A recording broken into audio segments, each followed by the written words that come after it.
Hello, everyone. It's GT time. I'm your moderator, Kyle Bossman, and joining us, as always, is our uniquely talented and knowledgeable panel, including Brandon Jones. Battlefront is good. Daniel Bloodworth. Hello.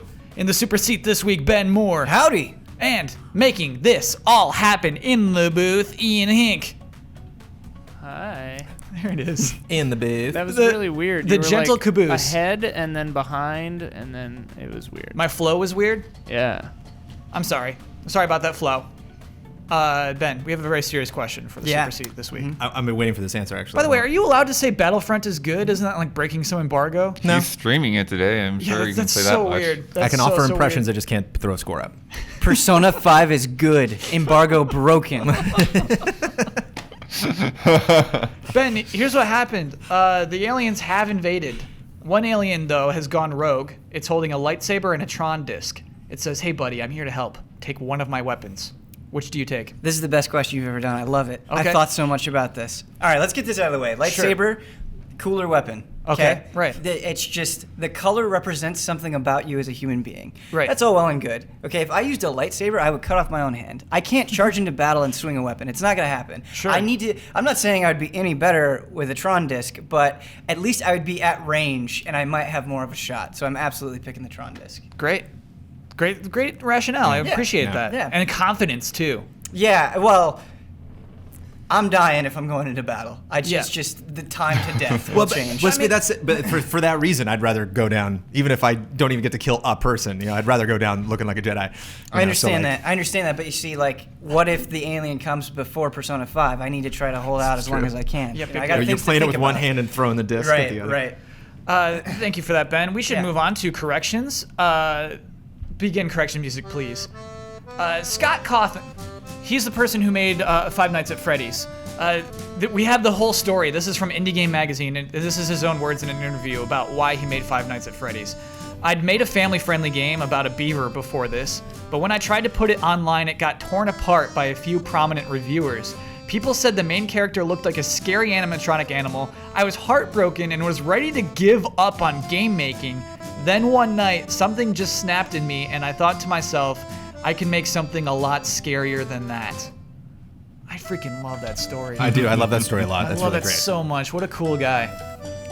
I actually, that's one of those quotes that kind of changes it for me. Now that I look at that, it's like, okay, I get it now. I get it. Yeah, and I looked at his old game. It's like some beaver game, and it is horrible. And so to me, to take that criticism and it's so much negativity he got for his horrible game, and to churn it out into something people love. That's the best. Best you could ever hope for. On another read of that, that's like how every supervillain starts, where he's like, "You didn't like that, did you? Well, I'll give you something to fear." Yes, yeah. And now he's a millionaire. He's a millionaire evil villain. He's actually really nice and does cool stuff with his money. Anyway, 5.9 billion divided by 500 million is $11.80. Yeah, it was a pressure math situation. I don't do well with non-pressure math situations. Yeah, I didn't do well with those bomb jumps last night, so yeah. Yeah, It's we all make mistakes. It's corrections, Yeah, wait, hey, there's no judgments and corrections. It's not accusations. This is actually just an update to last week. We said Indivisible probably will not make their money on their Indiegogo campaign. They had an extension this week because they made 60% of their Indiegogo campaign. And Indiegogo's like, well, have more time. So wait, yeah, did Indiegogo grant them the Magic Sanctuary, or did Yes. they do it themselves? That was Indiegogo. They said, So Indiegogo's like, get another shot. yeah, there's apparently a precedent for this, but yeah, it's kind of rare that you get an extension. Well, I imagine there's an invisible number with Kickstarters that it's like, if you say you want $1 million, it's like, if you get to 800K, then there's a whole sect of people that are like, okay, if enough people want that, then now you got my money. Now I'll drop 50K on it. That's what makes and Indivisible different, is that they weren't that. They were like, this is how much we need. We need this much to even make No. this happen. I know you need that amount of money, Yeah. but I think there's a threshold that you have to cross. That once you do that, then everybody, because a lot of times you'll see a Kickstarter that's almost there, and then all of a sudden, boom, it is. And you're like, whoa, what happened? And it's usually just a person 'Cause just there's waiting and some rich finally. uncles. Well, Yeah. there's the doldrums where at first people are really jazzed and want to get in on it, and then there's the middle part where people either assume, it's gonna make it, they don't need me, or it's not gonna make it, screw it. And then if it's close enough, they're like, yeah, let's do it. Yeah. I literally have the top of your hair, Ian, and hand gestures. It's great. Good. Here's the correction of the week. This comes from Joel Rosette. The thriller animation from Destiny is fully keyframe animated. No mocap, which is incredible. I'm an animator myself, and I need to credit the amazing work of the actual animator, Richard Lico. That's rad to So know it's the name really of someone who does something. We were sort of That's talking awesome. about mocap yesterday and just around the office, and it's like, yeah, the people that like overly rely on mocap and don't like put the touches on the animation wise, like you can tell like that mocap looks kind of weird and gross. And the Destiny animations are insane. Like, once I look at that and just you think of how many joints this person was puppeteering, insane. Well done, Richard Lico. And corrections music, please. Woo! Okay, so everyone knows my favorite way to start a GT Time episode is a game announcement. I don't know how I feel about this one. This week, Nintendo kind of stealth released something that had been in Japan for a while. It's called Nintendo Badge Arcade. Let me explain this to the panel before we start discussing it. This is a free-to-play game. Free to start. It's barely free to play. It's free to download. It is a crane game. It's all there is a crane game. You press A to determine how far the crane goes, and then it drops on its own and picks up a badge. A badge is something that you would put on your menu on the bottom screen of the 3DS to make it look cooler. What I've heard though, some of them can be used to replace icons or to be like folder icons. Yes, yeah. And there are also some that can be used as folder icons, and some of them you can attach any of them to a folder as well. But yeah. So just things for your bottom menu to look nice. That is what this game is. If you want to keep playing, if you run out of the first 5 tries the game gives you at first, you must pay $1 for 5 attempts to get these badges that work on your menu. Cheaper than a real one.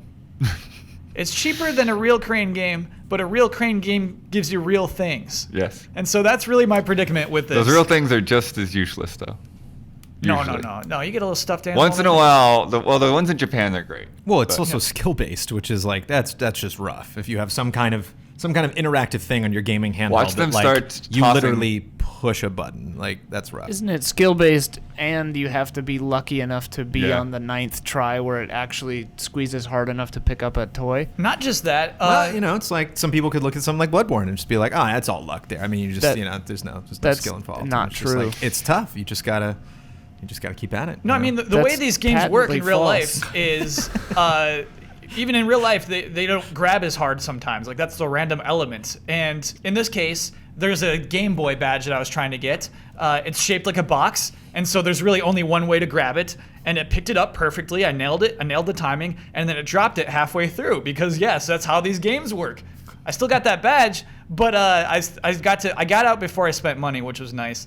But this is crazy to me. I don't want to talk about this game too long because it's so strange, but it is Nintendo trying free to play. But here's the thing. Again, like we go back to the especially the Japanese ones, or a lot of there's some in some arcades that have better stuff in them too. But yeah, like think about 2 months from now they start throwing in like GBA games and like stuff like that. It's like you have a chance to get something that like will actually last you longer and be worthwhile and be actually worth some money. I gotta say, I'm sorry, I gotta interject one more thing. The craziest part of this whole thing, it has a rabbit who explains the whole deal to you. It's very similar to the rabbit who explained the new Miiverse games, or Mii Plaza games. At one point, you can ask the rabbit, why does this cost money? And he says, look, we need the money to make more of these badges. Wow. Yeah. And I don't know if that's Nintendo talking or the rabbit talk. Like, that's supposed to be in-game context. Well, the rabbit works for Nintendo, so it's... Yeah, it's so weird and scary. Ben, you haven't spoken up yet. Is this effed, or is this just a fun thing that I'm getting too caught up on? Do you know have you ever seen the GIF where the guy like opens his hands and it goes, it's nothing. It's fucking nothing. Yeah. Very familiar with that GIF. I feel like that GIF is applicable to a lot of Nintendo things right now. Like the 3DS, bear with this analogy, okay? Absolutely. The 3DS and the Wii U, let's say they started out as a canoe, okay? That together they formed one canoe. And maybe there was a leak in this canoe at the start. Maybe it just picked it up at some point in the journey, but over time this canoe has kind of started sinking. And the person in that canoe is now just swimming to the shore. And at the end of the shore, there's an NX. There's hope there. There's potential for a better life. Yeah. But right now, this person is just trying to swim. And that's, he's using Amiibo Party, whatever it is, as a life jacket, but that's a little leaky too, and he's just trying to swim. This is nothing. I feel nothing about this. Like, I think it's kind of lame that they're like, hey, you liked Game Boy, so maybe potentially pay us money for this Game Boy badge. But at the end of the day, I don't have a strong enough reason to turn on my 3DS right now to even bother with this. Whoa. I don't. I like that. I don't have, and yeah, there's no reason I could see myself getting upset about it either. It's just like it would have to be more substantial to be even be effed. Okay. All right. I hear that actually. Yeah. It's nothing. I should make one clarification before we move on. You can earn free plays because there's a practice thing that you can do once a day. And if you do well in practice, you earn 3 free plays. Is it hard to do well? No, but it is very random. There's a very much a random element to it. But that's what that is. I should do a programming note. We are recording this before the Nintendo Direct that happened on Thursday afternoon. In fact, we're going to try to rush to get it finished before that even starts. So any great news that came out of that event, probably Twilight Princess HD, we haven't seen yet. So that is why we're not discussing it. And so I'll move on to talk about Fallout 4. Fallout 4 is popular.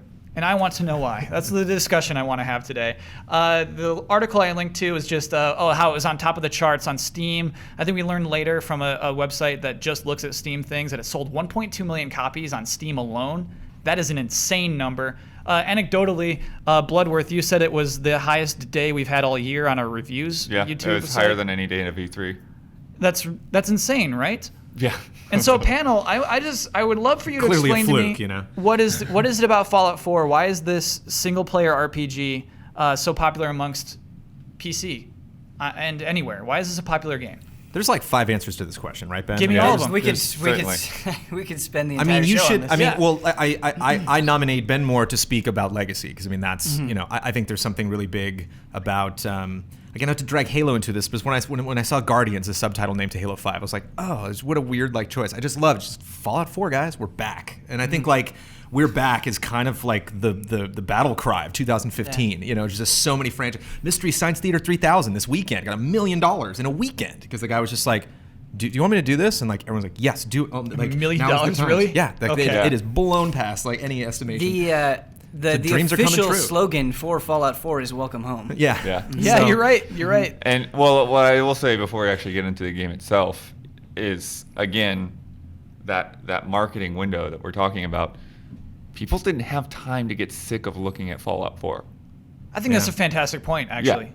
Yeah. It was announced at E3. They showed a lot of stuff at E3. They went through all the special videos and not a whole lot else. They knew people wanted it. They showed enough to see what was new about Fallout 4 compared to the last 2 games, and there you go. Yeah, that's 6 months. We've just had 6 months of this game. They nailed that. Especially considering you got to know Bethesda knows the game doesn't work properly and probably won't for a lot of people that are playing it. And I think the amount of time and just the whole attitude that they had with the game, just that passion, that they really wanted to instill in their fan base, I think was perfect for the game that I think they knew they were going to release. Just from a purely, I am not talking about the quality of the game itself. From a purely marketing perspective, I think in time, we will come to recognize Fallout 4 as one of the greatest marketing success stories in video games. Whoa. Because that's hyperbole. Do it. But I think it's going to be very strong. At least of this year. It's the best one of this year. The reason I say that, and it's something I've been thinking about a lot, whenever I go into a demo or I see a launch trailer for a game, they always tell me about what's improved. They're always like, here's the thing we had before, here's how it's better. Mm-hmm. And at a certain point, that just gets boring. It's just not that interesting anymore because it feels like the same thing that's tweaked. When Fallout 4, when they announced it, Todd Howard got there on stage and he showed you the world and it didn't look like any other Fallout world. You're like, this seems completely different. You can build your own towns. Brand new. We didn't expect that in Fallout. No one was writing lists and they're like, I wonder what's going to be in Fallout, and put that on there, at least as far as I'm aware. Sure. And then they're like, here's weapons mod. There's hundreds of them. And it just, that message, I think, resonated with people so hard. And what's interesting is Fallout 4 itself, there's so much Fallout 3 in there. Yeah. But they didn't tell you that stuff. They only focused on the new, Yeah. predominantly, which is interesting. And I mean, yeah, I'm fine with just talking about like this marketing aspect, this everything leading into it aspect, because that is why it beat CS:GO on the day it came out, and it's everything that led up to it is I feel like the reason why it's been so successful. I want to know though, like, I mean, we could even bring Skyrim into this, but when you look at Steam's like daily numbers, it's all multiplayer games. It's mostly predominantly multiplayer games that you play with other people. Mm-hmm. This is not that. And I want to know like what the exception is with this, why people migrate to this suddenly. I don't want to monopolize this conversation, but Absolutely. I've been thinking about this too. Fallout 4 and Skyrim and all of its ilk feel built for this age. There is a contingent of people out there, a very large contingent, that can't wait the day after Fallout 4 comes out to watch all the glitch videos. Or to watch, like, here's where you find all the bobbleheads, or here's where you do all this stuff. This game seems built to share with others. And that is so powerful and valuable in this day and age. And I think it's something Fallout 4 has going for it. Yeah, it's been dominating Reddit. Yeah. To your shareability. Yeah. I also think all of these, the Bethesda games, they have a really good way of like crossing those lines between casual and hardcore gamers. Yeah, but it's there a hardcore are a lot of game. people that will just they will just jump into Skyrim or Fallout and have fun even if they don't play any other games that year. That's what amazes me, Blood, is why do you think casual people can get attracted to such a hardcore game like this? Here's the other thing, Okay. too, that I think is a little bit more nuanced than... And I'm not 100% on this, but when you think about most post-apocalyptic video games, they're very solemn in tone. They are, your family is dying, go help them, all this stuff. And Fallout 4 has a lot of seriousness, but there's so much humor, and there's so much sort of almost slapstick nature about Fallout 4 that I think it takes that setting and makes it more inviting to a lot of people. Sure. I think the Pip-Boy is like emblematic of that. His smile and his thumbs up he's good to go. I think it's also like this is the most anticipated PC game of the year, right? I mean, StarCraft's pretty big, but like, Yeah, it's I'm just definitely trying over to think of, StarCraft. Yeah, because PC just seemed like PC gamers. This was it. This was their huge game. But it just seems to me that like a lot of other huge game experiences this year, you really. It's interesting when you brought up that it's multiplayer because it seems like it has a multiplayer sensibility because everyone's rushing to the internet. The reason why everyone's talking about it is because a very special thing happened only to them. Like I went through this game and I had, whether that's a weird glitch or whether it's a texture thing that happened to you last night, but you shared it. And like you think about the other games this year, even games that you loved dearly, you didn't end up sharing because it's like, I'm fine. I just got my little game here. It's good. Like I don't need to really get into details about the story from Rise of the Tomb Raider because you had the same story as well. Like we might have had different combat encounters, but that's about it. Where it's just, you can set off in so many different directions and, just strike fire anywhere in this world. And so I think that's like people just constantly keep bringing up. Yeah. And also, for better or worse, when you have a game like Glitches, or we have a game that has this many glitches, I remember one was they pulled the review copy from Steam and people had to re-download it. So a lot of people were like busy this week and then got back to their Steam accounts. Were like, where'd Fallout go? And like a lot of people were scared. I remember Dan Reichert was one. He was like, oh my god! And he's like, my save is still there, right? And I was like, no, it's just you just re-download it and you can keep playing. But when you have all these technical issues, people talk about it. You have people throwing questions out and being like, dog meat won't go in the vault. What's happening? Like my companion won't talk to me anymore. What do I need to do? And you think that's a good thing? I'm not saying it's a good thing. I'm just saying then you have a Jessica Chobot who's like, let me tell you. And then they create this huge conversation about Fallout, whether it's good or bad. And it just eats up Facebook, eats up, Twitter, eats up the videos that everybody's producing. but I have to say I had a huge slip of the tongue. Okay. Pip-Boy is only referring to your handheld computer. He's called Vault Boy, He's isn't called he? Vault Boy. I'm Yeah. sorry about that. Yeah. I don't know why I messed that up. We lost Peter half got a lot of I know. flack. I Peter got a lot of know. flack about calling Vault Hunter. Instead of Vault Dweller. It's a Vault Dweller. Yeah. No. That's save your comments. I know it's Vault Boy. I'm sorry. What's They already actually, commented, Ben, so- what I love is they've already commented and now they Yeah. look stupid. Right. You wasted your time writing that comment. Give me a chance to defend myself. Yeah. But I think to go back to your question about why casuals as well. Yeah. I think it's because unlike even other open world games, these games really give you the freedom to do whatever the heck you want, whenever the heck you want. It's like once you get out of the vault, the main quest is a suggestion. So it's like you just start walking wherever you want to go. So it's like GTA in that aspect. Do you think that's why it can share a lot of that audience? But I stopped playing Fallout 3. I was extremely intimidated by that game. It is I made it overwhelming to the at first first. town and met a couple people, and they gave me a quest, and I stepped out and I'm just like, I don't have time for this. Like, I can't, I mean, it's not only that, like, the physical, like, actual taking of time of the process of doing missions and doing the things that I have to do, checking stuff off the list, but just where do I go? Just what perks do I spend? Like, what, like, actually just, nagging myself over those decisions would take up almost as much time as actually playing the game. It looks like Ian's going to drop in. Yeah. I'm a bunch of hours into it, and last night, it was the first time I got to, like, the big city in the game. And for the first time, I started getting like MMO fetch quests. Like, oh, go get this bloat fly gland for no real reason. Oh, go get some mute fruit, whatever. And I'm just like, oh no. No, skip those. Yeah. Those things that seem like boring and worthless, a lot of times are, but they can actually lead to I some figured. really amazing stuff. You're gonna have to give us an example. I wouldn't write that off completely. I've never had, well, not to open up that discussion, but I've never had a problem with that. I mean, to me, it's like, you're going over there anyway. Here's some XP. It's like you're going to want to wander in that direction. Well, I so convinced here's them an to give me actual some reason to caps, do too. it. But and you, one of the things that seemed like a theme that you kept bringing up were the surprises in the game. Yeah, That was like, absolutely. And that really attracts me to it. And so it's like, it's kind of fun to just be like, oh, here's this stupid menial thing, and then you're like, okay, and then you go over and then this quest is actually much bigger than I thought it was. Yeah, and there's so much stuff that's packed in there too. That again, like you're saying, like people have individual stories. They're like, if you like whatever go to an area and you miss a cave that's underneath of it, or you don't hack that terminal, it's like you do some little thing that somebody else didn't even know about, and you're like, what? And then they go back to get the thing that they heard you got, so I think that has a lot to do with it. In some ways, I almost feel like Fallout 4 is 2015's Destiny, because Destiny came out and it was almost guaranteed an audience, right? Because of the good faith that Bungie had built up over the years.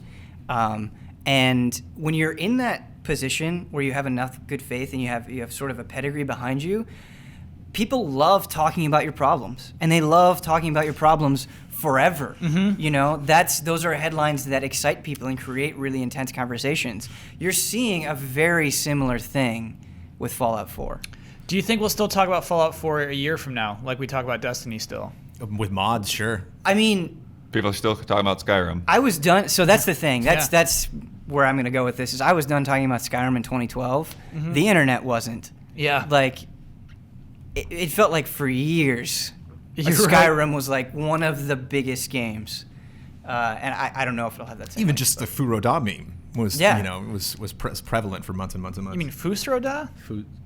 Fusroda. Yeah. I mean, it's spelled Fusroda, but do you pronounce Is that a silent S? It's, that a I don't Fusroda? think it's... You gotta hit that silent. S. Yeah. Fusroda? Oh, The okay. magic won't come out if you don't hit that S. I just don't. When he yells it, I don't hear the sound. Basically, it's to me, it's like sometimes I really don't believe in the concept of a casual gamer, because this is a game like that is extremely complicated, extremely hardcore, that if just people are willing to play it, they'll get into it. If they're driven by what's there, they'll understand all the stupid little tiny mechanics in it. And I don't believe in stupid people sometimes. Casual gamer, like it has a whatever slant to it, but I mean, Yeah. it's more about somebody. They're generally the people that aren't going to watch us. They're the people that don't follow everything that's happening in video games. They just, Fallout's, I like the last one. It's on TV. I'll get the new one. Which is, again, to go back to the campaign, because I love talking about campaigns. I think, you were talking about that fan base and comparing them to Bungie of having this install base. And I think the very beginning, if there's a 6-month campaign, the first 5 months of that campaign were directly to those people. Yeah. Todd Howard walked out on stage and he was like, "What's up, Bethesda fans? Here's what's going on. Go tell your friends about this, but we need to have a conversation so you can understand what Fallout 4 is." And it seems like that Wanderer TV spot is just finally them being, I don't know, it's just a great casual attitude about it. Like none of this stuff has to, seems to like, we need to explain Fallout to you guys. It's like, if this attracts you, jump in. If not, we're fine. We don't need to, like really lay all of the things out to you. Like we'll just show you the dog. We don't need to be like, here's how the dog works. Yeah. It's just great. It's so refreshing. It makes me so happy to see that kind of confidence. To see them have their own press conference, and yeah, they nailed it. If any future games just do that 6-month cycle, we're into it. We should move on. Let's talk about Overwatch. Last week, officially announced for consoles, getting a console release. Well, this is your episode, isn't it, Ben? It's a good episode for me. These are things I'm very keenly interested in. Before we dig in, let me talk about the details about this release, because there are two versions on PC. There's a $40 version, and there's a $60 version, which was also the only version that will be on consoles. It's called the Origins Edition. This includes 5 skins. I think they're called Origin skins for the heroes, and other in-game goodies for 5 Blizzard games that aren't on consoles, which is really weird. 5 skins per character? No.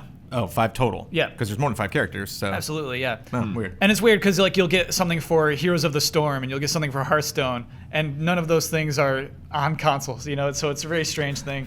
What's up? The only stipulation that I would say for that is Overwatch is the most demanding of those games from a performance perspective. Like my laptop can handle the other games fine, but it can't handle Overwatch. So I think that's true for quite a few people. Yeah, but let's like you only own an Xbox One, Sure, and you get the Origins Edition, and you're like, Right. what am I going to do? This is World of Warcraft friendly. Like, I don't need this thing. But it's interesting. Yeah. You look back at this. You look at the art style, and it's like, oh, of course this is coming to consoles. It's like comparative to something like StarCraft or something. No, I was shocked. What do you mean? Of course, this is coming to consoles. We look at StarCraft. Look at Heroes of the Storm. Look at other games that they're making. I mean, even Hearthstone, like, is the best looking card game ever. I mean, like, there's no card game that has that much flavor, and it's a very highly produced game. It's a game of the year. But Overwatch seems like something where it's like, even if this is not on a bleeding edge PC, it's still going to look like we want it to look. But look at these characters are still going to be represented well enough that you will, that's. Boy, I struggled to come up with one character name, and I couldn't. Brandon, in Blizzard's history, since whatever the Vikings game was, after that point, all of their games were PC first. Mm-hmm. You mean the Lost Vikings? Lost Vikings, thank you. Yeah. Whatever the Vikings. Since that point forward, all of their games are PC first. Like this is crazy. I don't think it's fair to just say oh of course. You know what I mean? Just compared. To other stuff they do. There's a changing of the guard at Blizzard, and it's happened. Like, it's over. Like, they're no longer transitioning. They are a totally new Blizzard, and it happened after Diablo 3. Like, what happened?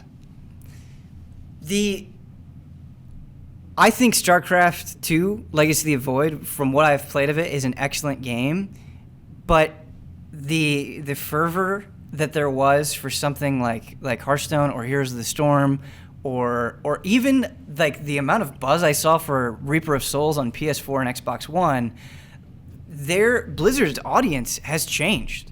It is not the same. They still have a huge PC segment that loves them, and I love them, but no one is talking about World of Warcraft Legion, Yeah, and it's not coming out till like late next year. That's crazy. And them launching simultaneously on PC and consoles, like, this tells me that they're a different company. Like, the comparisons to the past just aren't gonna hold up. Okay.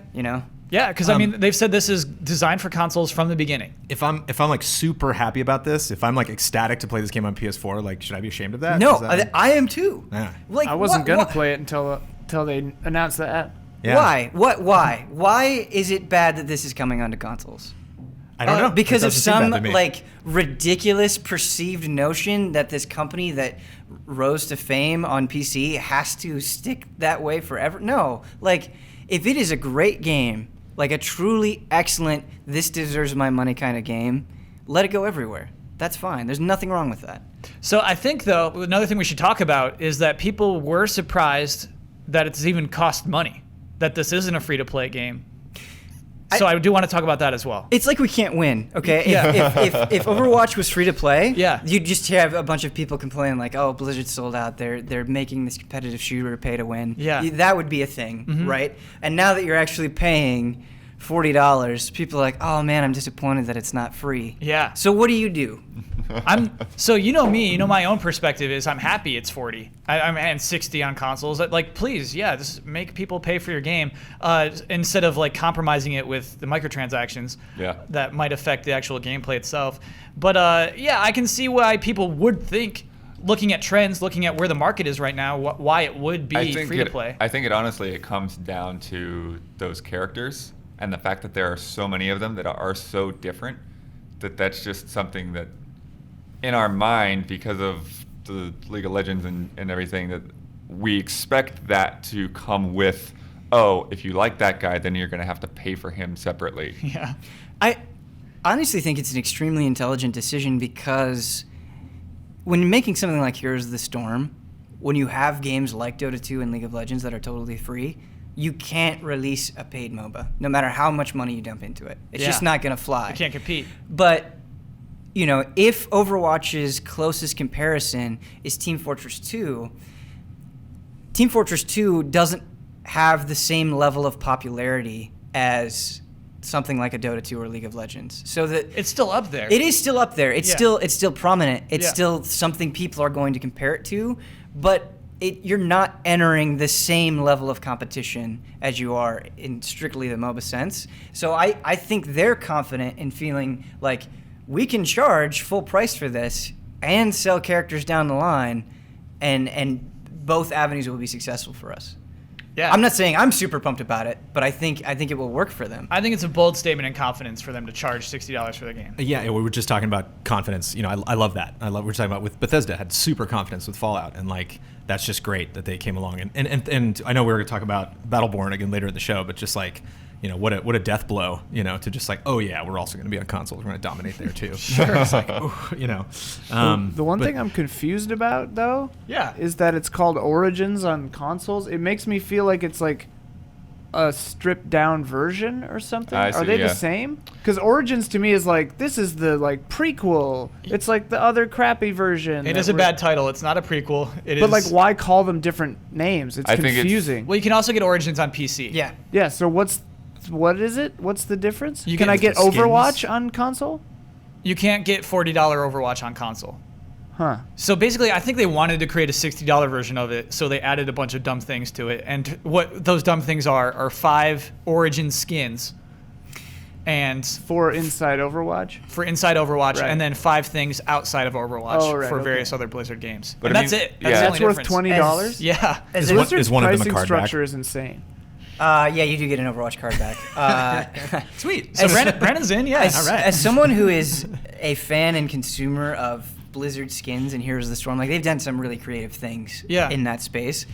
The 5 skins that you get are awful. You've seen them? Yeah. They've shown the skins? Like there's just none of them excite me, or none of them feel especially out there or fun, and I'm kind of bummed by that because I know those are coming. Yeah. And They're just not the free to ones. kind of get the Yeah. ones that you don't want bundled together, it feels bad. Is there a theme behind them? Like the origin, like these are like where the heroes started? Like they're all like take place in the... I don't know. Oh, okay. They're all little babies. I don't know. Yeah, if they're canonically interesting, then maybe I'd be okay with it. But yeah. Gorilla Baby, that'd be so Yeah, great. Overwatch, You do- Overwatch babies. If you do get the Origins edition, you get a Winston pet in World of Warcraft, and it looks amazing. But Brandon's in. Brandon's Yeah. liking all the stuff he's hearing about it. We should move on. Let's talk about... Oh, okay. Yeah, we got like a hot shot few series of stories right now. Hot shot. What is Kyle? Why does he say these things? Keep going. We're just shooting them out there. Got to watch that Nintendo Direct. Anyway, Activision Blizzard this week created a film and TV studio. This actually happened last Friday, I think. But anyway, that sounds like maybe something that should have been in the works for a while, I guess. Maybe. But let's talk about their 2 projects they announced. One is an animated series starring the Skylanders called No brainer. Skylanders Academy. I'm surprised it hasn't existed I yet. am astonished this has not existed until now. And Call of Duty movies for the film studio, the first one to come in 2018. I'll go see that. Is that as obvious? Ben is not going to go see it. He's shaking his head. I want when I boot up Call of Duty, Yeah. I want my time to killing people to be as short as possible. There are a lot of times when I boot up Call of Duty where I want 0 frills. Uh-huh. This is not what I want. This is not what I'm interested in. This is not for me. I'm totally fine with if people are into it. But Let me get you interested. So we're not going serious. We've just casted The Rock. Now do you want to watch this Call of Duty movie? The Rock can be serious. Yes, absolutely he can be. Okay, Kyle, you're making me feel things because I want to see almost anything with The Rock in it. Yeah. Almost anything. That's what I'm saying, man. It could be dumb and exciting. It could be like fast. That's it's the gonna direction to be- go in, I think, is you go with Fast and Furious. No matter how serious they are or not with it, it's going to be dumb. Yeah. It's going to be modern, which is a bummer. They should start Yes. how the series started, but no one ever does that. They always just do like, what are they doing this year? Oh, can We'll you do that. imagine if it's like a World War II? That'd be rad. Can you imagine The Rock in World War II? That's a pretty good image. Just getting headshots and Yes. like jumping around? It'd be cool if it was both, actually. Like a modern war that takes place like in France or something, like in an old battlefield, and so Yeah. you like find something and you're going to do flashbacks and stuff. That'd be fun. Um, It could be cool. You could write, someone could write the hell out of a Call of Duty movie. It's Absolutely, just like, yeah. I mean, I think both of these projects make perfect sense to me. What's weird to me is, what I can't wrap my head around is why make your own studio to do these rather than like the only thing I The can money think of is all yours. Yeah. creative control. Yeah. But I don't know. That's why I'm shocked about Skylanders is that they just didn't. That one you could easily put out, like Hub or whatever. Like Hub, make this for us. Yeah. So it's like crazy that they're just making it their own. It's like Activision's like the anti-Konami, like they're actually like no, we love these franchises that we have. We're gonna do everything that we possibly can to just more. Activision loves Skylanders, Call of Duty, and Guitar Hero. I don't know if and World of Warcraft and Well- all the stuff Blizzard's doing. Yeah, I get you, but I feel like Blizzard has a little bit more autonomy with that stuff. Activision hates Tony Hawk. Yeah, like They there's don't no take care of all their interest. franchises. Yeah, This is true. They love They love certain things. sure. Yeah. That's cool though. That's good. They're going to become an empire. I believe it. Yeah. I mean, Skylanders, I think, really needs this now, especially with the more competition in that space. Like they've got to take the lessons from the '80s. That is like, you put a cartoon out there, you get people attached to these characters, especially because they have so many now. That's like they've got to start focusing on making some of those characters like actual characters. 20 years from now, there will be comic books starring Skylanders. Yeah, and it also, one of the huge, detractors from Skylanders is it's one of the 4 toy-to-life things on the market. It's like, who's that? Who's that? Do any of you have any idea who the hell that is? No, I keep thinking that's the bomb from Final Fantasy. I'm pointing to the flame guy, and it's like, I'm not saying that he's not cool, and I'm not saying that He's not cool. The actor that voices him isn't great, and that's not a cool thing for your kid to be into, but like, you could point at anybody from Infinity, anybody from Lego Dimensions, and anybody from Amiibo, and I'm like, of course it's Luigi, So like, you do the show, and like, okay, now I know idea. it because my kids are, I've seen 10 episodes of the show. I know who Storm Blaster is. I got it. What was that Love Potion one you guys came up with? Love I don't want Potion to tie. Pop That Fizz. was I Battleborn can't has believe that. been delayed from February to May of 2015. That's a pretty. Ian, why you? They should just cancel it, man. They should not just cancel it. I'm encouraged by this delay. I think it's a good thing. Does anyone else back me up with that? Yeah, I wonder if this is just Wait, kind of May of 2015, huh? 2016. 2016. Look Oh at the my graphic. God. Yep. Kyle's got to learn his years. Okay, so May of 2016, obviously. That is next year. I think that's a good decision. They should be Easter eggs. You should make like a tiny mistake in all of the slides, and at the end of the show, The thing it's that's- like finding the cat on She-Ra. You're just like, where was he? The thing that's a little weird to me. I mean, yes, they should do what they can to like try to like salvage this, get some good buzz, like really make the game as good as it can be. I feel like what people have against this game like has nothing to do with how good it actually is. You're saying they don't think you can fix anything Like there's in those just 3 like months. this perception, there's a stigma on it that's like, I'm just gonna play Overwatch and I'm not gonna play this. I get where you're coming from, but I think in some ways that stigma has to be earned, right? Like I've played Battleborn. I've seen so much Battleborn. People have been playing, what is it, the alpha or the beta of Battleborn? I don't know if they're in beta yet. It's They've been it's playing a something. I saw closed beta. Yeah. Basically. Yeah, Early I beta. just maybe this will change, but I feel like at a certain point, after a certain amount of exposure, if people aren't excited about your game, you can think however good it is you want, but that doesn't. There's something you need to fix there. Yeah. Like I don't know if it's the tone. I don't know if it's the style of game. Like something has to change. I think the 3 months might be good for their marketing team as well. I think Sure. you and can to figure it out. Yeah. Sure. I think of the times I've spent a lot of time playing Battleborn, and like it's like you're saying, like I can't really put my finger on what, if anything, that they're doing wrong. I just think there's some genres in this industry, unlike others, that there is no award for second place. Like you Exactly. the distance between a Halo 5 and a Call of Duty Black Ops 3 is like they're both going to kick ass, whereas like the distance between the success of Overwatch and the success of this is probably going to be a lot greater. Even though they're both fun. They're both, there are characters I'm looking forward to playing in Battleborn just as much as characters from Overwatch that I identify more with immediately. I'm just like, that's my guy. Right. So this is actually interesting, Brandon. The no second place talk. We can transition well with this because I want to talk about Rainbow Six Siege. They announced their DLC plans. And this is a game that we gave no chance to. It's coming out in December. No, we gave it a chance. We forgot. Well, we're saying it probably doesn't have a good chance this year. I'm ashamed of that. There's not enough in that game. Wow. There's not enough. Okay. That's the shooter argument of 2015. I mean, like they're all competent shooters. It's just a question of like, what do you get? So I want to talk about what makes it unique. And here's what they've announced: is that all new maps will be free. Operators, the new characters that come out, can be earnable in the game. Here's how that works. There's two currencies. There's renown and R6 credits. R6 credits are the real money. Renown is what you earn in the game. DLC characters going forward will cost 25,000 renown each, which Ubisoft believes to be about 25 hours of playing the game. The new characters can also be purchased for 600 R6 credits, which is $4.99 US dollars. So that is them saying that 25 hours of your time is worth I love that equation, yeah. $4.99. Yeah, I was like, buying those is worth it. Because for mobile, it's actually, I think it's like 5 minutes to the dollar. I think is usually like what I see. You spend $1, you can make that up, whatever that is, in 5 to 10 minutes. Oh, really? They have like a metric? I did my own math on that at one point. Okay. And so here we're saying you could skip 25 hours of playing the game for $5.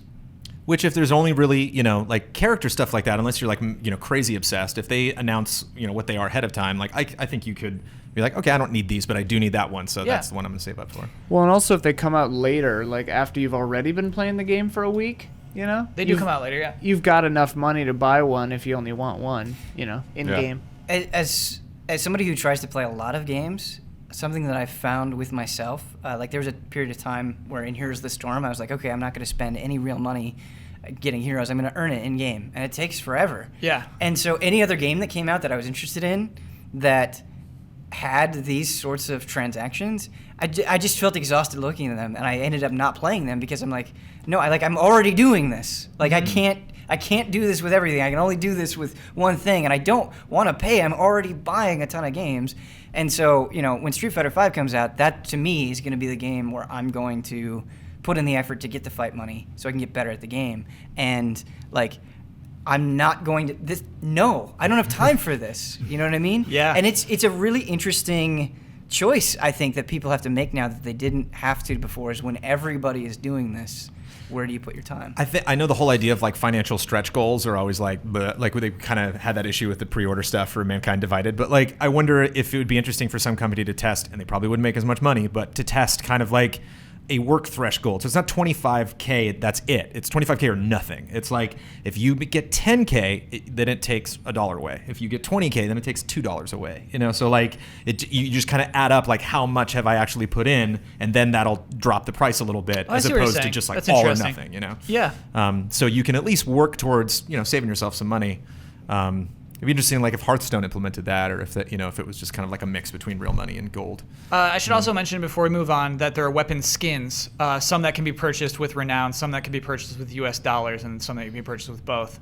That I'm totally cool with. Skins, absolutely. Skins that can only be earned by playing the game is awesome. Skins that you can only buy with real money is awesome. That's funny. The ones that you earn in game are like the realistic camo ones, and then the ones you spend US dollars on is like a shark. It's like a shark gun. So it's just totally like, yeah, that makes sense. Like if you're spending money, you want the shark gun. We should move on though. Let's go to, well, you're the one that started this conversation. I'm going to go with the faster question. This comes from Alexander Zerniav. Oh my gosh, why didn't I even practice it? Zerniav. You know what? Fix me in the comments. I love RPGs, but I've spent so much time playing Dragon Age and Witcher during the last 12 months that right now I want to play anything but an RPG.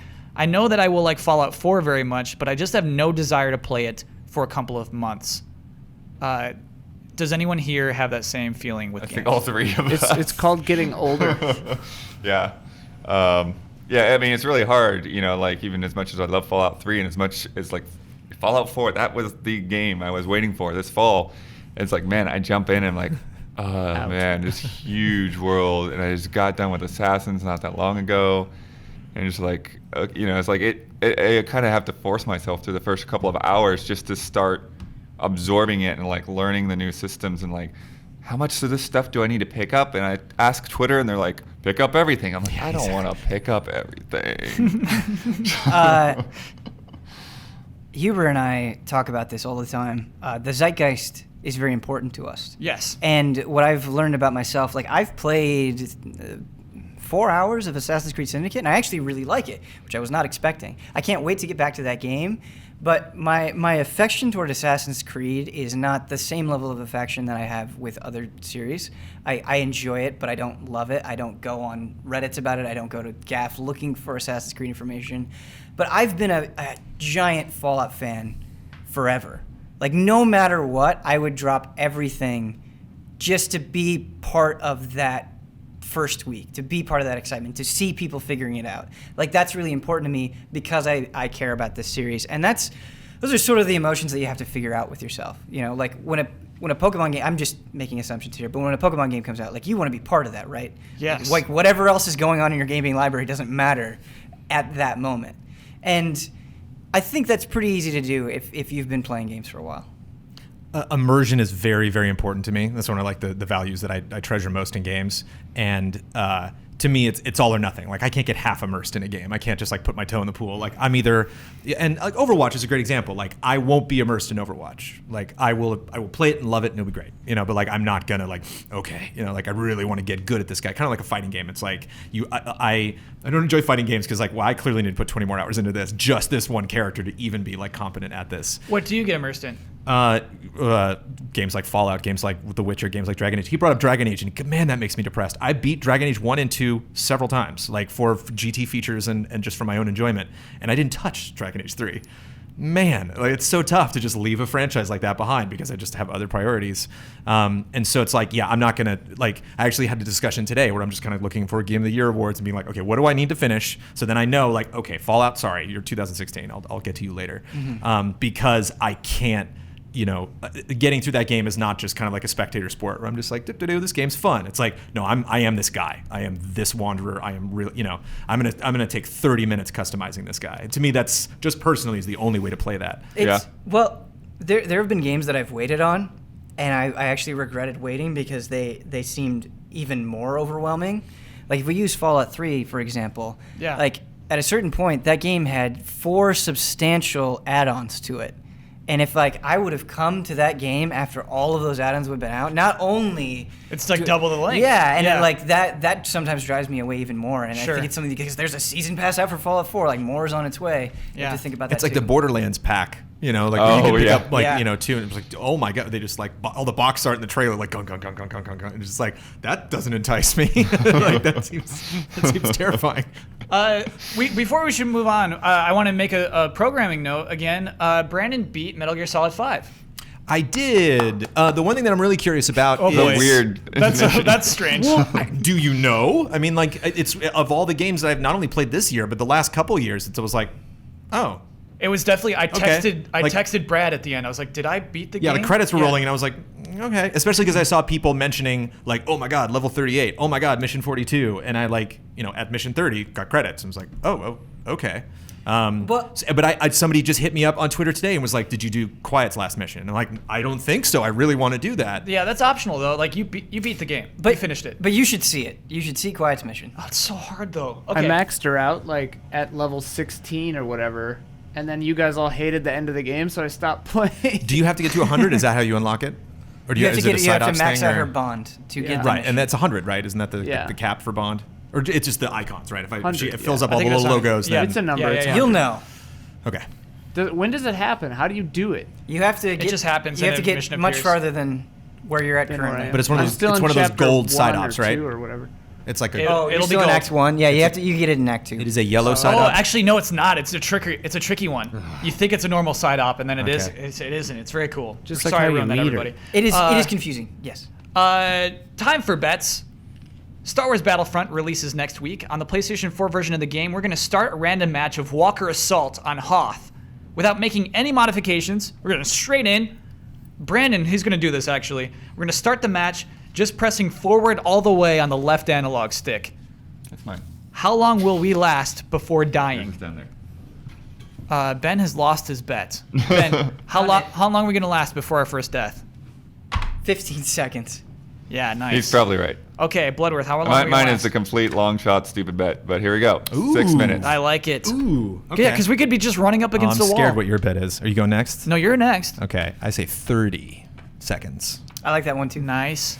And I say 4 minutes and 16 seconds. Okay. I feel real good about this. I feel really good. You got a nice I window. feel really good. Let me lock that in. I should have picked 30 Yeah, seconds. so that's the thing. If there is a wall in front of you, do you just walk Well, you into could, the wall? I mean, Yeah. specifically on Hoth, he could be in. Wait. He could be indoors. Can the stipulation be that if there is an option for you to turn and head into battle, you have to head into battle? that's a different. no. That's a different Nope. bet. Holding the left analog Oh stick my forward. God. Oh yeah. That's why Blood went 6 minutes. That's why he did it. But Brandon's been playing the game. He feels good that he will die in 30 seconds. I think 30 is the magic number. Well, it depends on what team you're on too, right? Kind. If you're rebel, you could be everything. inside. Yeah. The and difference. last The forever. difference between our bets and Blood and Kyle Bossman's bets is whether you are indoors or outdoors. Yeah. Right. If, Yeah, you, yeah, if yeah. we launch that map and we see sunshine, it's you or me, buddy. You're 50. This bet needs to be overseen and to make sure that it's on the up and up. Okay, all right. Yeah. You're right. Definitely allowed to because oversee the it. very important factor is that we have to jump into the match right away. Yeah, yeah. Because Like if you jump into a thing that's been going on for 2 minutes, you're gonna last 4 seconds. We had a very interesting bet this week, or last week, for Fallout 4. We're looking at the top 11 most recent PC reviews on GameRankings.com for Fallout 4. How many times would I count the word Skyrim? So I bet 5. Jones bet 0 times. He was having Zero times? He had a lot of faith in reviewers. I don't like the way you said that. At least in the Super Seat bet 8 times and Bloodworth bet 12. Earlier today, an 11th review was added. At least would have won. But this 11th review said Skyrim 3 more times, bringing it up to 10. 2 times in the final paragraph. I got to call out this reviewer. Game Industry News. 3 Skyrims in the review, 2 in the last paragraph. So Bloodworth wins it because it came to 10 and he bet 12 and he gets that win. Nice. That was tight. Yeah. Okay. Wait, no, I did that math wrong. What It's a did tie. Elise- Yeah, I was gonna say We need a that's tie. tiebreaker. Holy cow. Oh no, we got to do a tiebreaker. Wait. So what, the number was. I'm so 7. invested in this The right number now. was 7 before that. Yeah. Okay. Yeah, it was 7. Because you Oh didn't my say what God. the number was I had before. a perfect topic for this tiebreaker game too. What was it? Okay, so you both get points. So it stays a tie. Super C. Oh my God, it stays a tie. We'll have to do tiebreaker. We'll have Brandon give a topic if you don't have one, Ian. Yeah, I had the perfect one. It was gonna be so hard. Okay. Wait, but funny. But I want to do the tiebreaker. You do. You do. Oh, the yeah, you're tiebreaker. gonna do it. The winner gets to do The closing. the closing and all the final words and everything, and the Twitter handle, and then loser gets nothing but a point. So Brandon. You're putting this on me? Yeah, give You're him the moderator. Yeah, that makes it's cheating if I give it. I am the moderator. I have no idea. Of I a literally- topic, a thing. I got It's one. not a Okay. topic. It's like a I whole. thought of this isn't Yeah. the one I thought of before, but It's a this category. This one would be fun. Okay. Okay. So, shoot, who goes first? They're tied. I don't get to be here every week. Okay, so Yeah, Ben will go Super first. Seat. We'll let Super Seat go first. Also, yeah. Okay. Supersede's in the points trailer. So Ben, Ian's going to give you a category. You say something inside of that category, and we're going to bounce back and forth between you and Blood. The person who pauses too long. Okay, that's how that's yeah. how we're doing. Oh, Yeah, Oh, yeah, okay. I didn't know we were doing that. Oh, Okay, yeah, that's it, oh, I'm terrible at this. Okay. Okay. This one's not that hard. Okay. Ian, give him a category. Okay. Female main characters. Joanna Dark. Shepard. Wonder Woman. Zelda. Hey, I- hold on. Time wait out. a minute. Female main characters. I think Zelda is not a main character. Why not? Yeah, oh, sure You she said is, main yeah. character, not. She's the Protagonist. She's not the protagonist. she's the titular character. bro. I was Yeah, thinking, she's pretty main. Video games, but I didn't say that. So Okay. All right. Sorry. Time back in. Well, I don't know. I think Blood took that one. he was. No, I said timeout after Yeah, Wonder he said Woman. timeout. He said Okay. timeout. Sorry. Time back in. Should we do another category? We should do another category because I effed it up so bad. Okay. Countries that start with P. Oh my God. Ben, go. Peru. Panama. That's blood. Okay. The person who goes first I is guess rough. blood either way. The first person who goes first in that game is rough. Paraguay? I don't know. I don't know where you Portugal? go. Yeah, Portugal. Yeah, No, yeah. Paraguay was the one I had locked and loaded. Yeah. The Philippines. That's Philippines. a nasty one, Ian. That's a nasty one. Sorry. I'm not good at this game. Poland? Poland, yeah, man. Panau from Just Cause 2. But no. It's that. Hold on. And everybody at home, Pan Am. it's very, very easy to just start listing them after you're not in that situation. It's Yeah. so easy to do that. But when you're in that zone, Oh, that and you game's panic. impossible. You're so panicked. Yeah. I would like to offer my opinion that Ben is dumb. Just gonna No, say not fair. Wow. Okay, so current score: Super Seat 15, Blood 15. This is a great place to work. Jones We're now hiring. Please Awesome come and join 10. our team. No, don't say we're now hiring. That's gonna be awful. Because Ben's gonna quit. Just- Yep, I'm out. I'm done. Too dumb for GT. I reviewed Fallout 4. I'm out. So, Blood, you have earned the right and responsibility to tell everyone what your Twitter name is. You get the final word on anything you disagreed with that we discussed throughout this episode. You get to sign us off with your trademark sign-off. And you get to promote any video you want on GameTrailers.com. My Twitter name is at DBloodWar2. Final word. Man, I don't know that I You agreed with all of us throughout this entire super episode? disagreed with anything. Okay. So yeah, that's cool. I'll make sure people understand that I actually like Fallout, even though the last thing I said was sort of negative. It's overwhelming, but I like it. And promote a video. I guess the only thing I've got right now, my Rise of the Tomb Raider review. You can watch that. I also like that game for people that seem to be confused about that one. And 8.5 is not an awful score. I'm sorry, 0.5? 8.5. Oh, okay. Just Gave it a comparing you to 0.5. other Yeah, I thought he gave it a 0.5. All right. But Yeah, a good, but- but a high point. Better than a 0. Yeah. Yeah, well, I definitely disagree with the people who are talking about one of the best games of this year, and I'm like, what? Okay. Anyways, You know what, That's final word. He's got you know the what final- Hubert got a calls final it is Witcher goggles. what's that? He says you have you've got Witcher goggles. I've got a lot of other games other And than so Witcher you, that you go look at above other Tomb games Raider. with a different perspective after The Witcher. Do you know what I mean? Please, somebody Photoshop Witcher goggles, please. What would those There look are like? those merchants. Please. Those merchants have those big. Would they give them cat frame- eyes, or frame would they glasses. look like little Geralts? Yeah, they would look like little Geralts. Like they have his hair, a little like wig Geralts. around the side. Yeah. I think there's just like Witcher colored glasses. Well, first of all, That's they were confusing. goggles. Witcher Goggles. colored goggles. Yeah. We got a Nintendo Witcher Direct, goggles? I know, Yeah. I know. We're not Yeah. gonna be able to live stream it, that's for sure. We but will we'll see catch you it. before the next blood moon rises.